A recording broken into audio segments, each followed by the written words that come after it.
Finding the zeros of polynomials through iterative methods. We can find the zeros of higher-order polynomials by applying any of the iterative methods explained in tutorial 9.4. For example, we can use intuition to identify two values of the variable that give numbers with opposite signs as results. Since the given zero of the polynomial lies in that interval, we can narrow it until you obtain the zero of the polynomial to the desired precision. Let's consider an example to clarify this point. Example: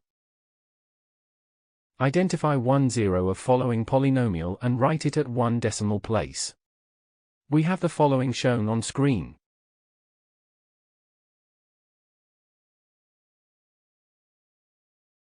Solution: finding the zeros of a polynomial means solving the equation p, x, equals 0. Hence, we have to solve the cubic equation. We have the following shown on screen. Where the maximum number of zeros, roots, is 3. We can begin with a wide range of values, for example, 0 and 5. Thus, for x equals 0, we have the following shown on screen. We have the following shown on screen.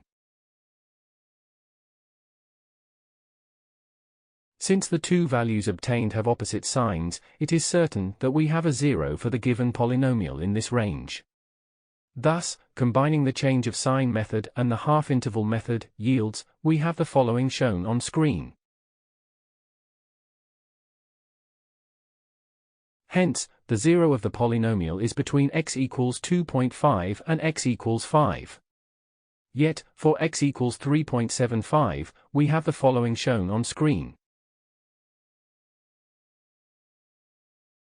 For x equals 3.1, it is not necessary to use the exact half-interval as this gives numbers with many decimal places, but we can use values that are close to half of the given interval. We have the following shown on screen.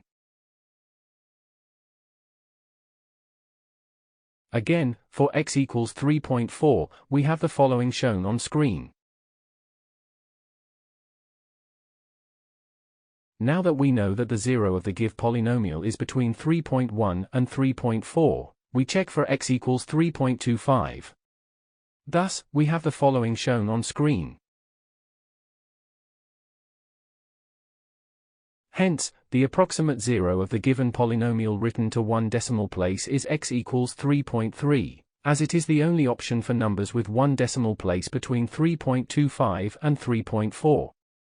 That is all for lesson 11.1.7. To continue this tutorial, please watch 11.1.8, the homogeneous and non-homogeneous polynomials.